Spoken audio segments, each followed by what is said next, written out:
श्री हरि नारायण भगवान की जय, लक्ष्मी मैया की जय। आइए सुनते हैं आंवला नवमी की कथा। कार्तिक शुक्ल नवमी आंवला नवमी के नाम से विख्यात है।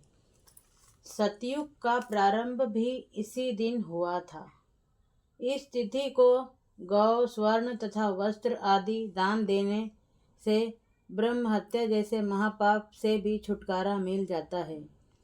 इस दिन आंवले के वृक्ष की पूजा की जाती है। पूजा विधि विधान: प्रातः स्नान करके शुद्धता से आंवले के वृक्ष के नीचे पूर्व दिशा की ओर मुख करके षोडोपचार पूजन करना चाहिए। फिर उसकी जड़ में दुग्ध धारा गिराकर चारों ओर कच्चा सूत लपेटें तथा कर्पूर वर्तिका से आरती करते हुए 7 बार परिक्रमा करें। तत्पश्चात ब्राह्मण ब्राह्मणी को भोजन कराकर दक्षिणा दें। फिर स्वयं भोजन करें। भोजन में आंवला अवश्य होना चाहिए। कथा: एक राजा था जो रोज 1 मन सोने के आंवला दान करता था और बाद में जीमता था।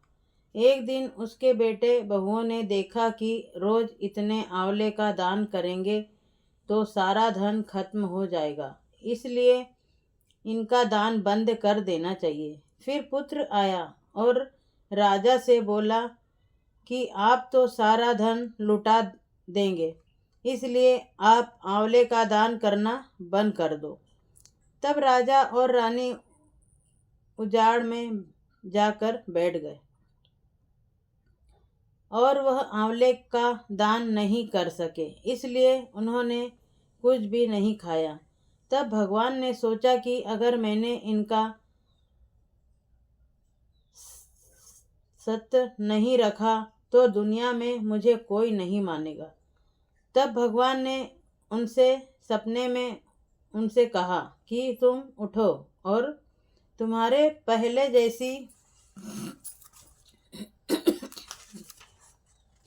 रसोई हो गई है और आंवले का वृक्ष लगा हुआ है, तुम दान करो और जिम लो। तब राजा रानी ने उठकर देखा तो पहले जैसा राजपाट हो गया है और सोने के आंवले वृक्ष फल फैले हुए हैं।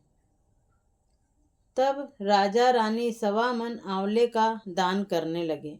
वहां पर बेटे बहू के घर अन्नदाता का बेर पड़ गया।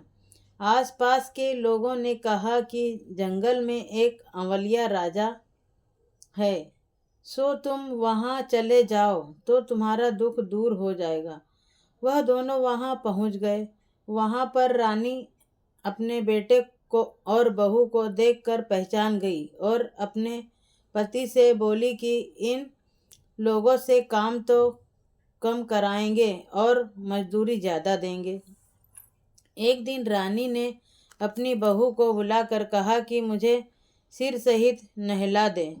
बहू सिर धोने लगी तो बहू के आँख में से पानी निकलकर रानी की पीठ पर पड़ा। तब रानी बोली कि मेरी पीठ पर आंसू क्यों गिरे हैं, मुझे बताओ। तो बहू बोली कि मेरी भी सासू की पीठ पर ऐसा ही मस्सा था और हमने उसे घर से बाहर निकाल दिया। हमारे सास ससुर 1 मन आंवले का दान करते थे तो हमने उन्हें भगा दिया। तब सासू बोली कि हम तो तुम्हारे सास ससुर हैं, तुमने हमें निकाल दिया था, परंतु भगवान ने हमारा सत रखा है। हे भगवान, जैसा राजा रानी का सत रखा है वैसा ही सबका सत कहते सुनने सारे परिवार का सत रखना। श्री हरि नारायण सब पर अपनी कृपा बनाए रखें। श्रीमन नारायण नारायण हरि हरि भजो, नारायण नारायण हरि हरि जपो, नारायण नारायण हरि हरि। कार्तिक मास कथा की नवमी से दशमी एकादशी 3 दिन का व्रत जो करता है उन्हें 3 जोड़ी ब्राह्मणियों को जिमाए, बाद में खुद जिमे।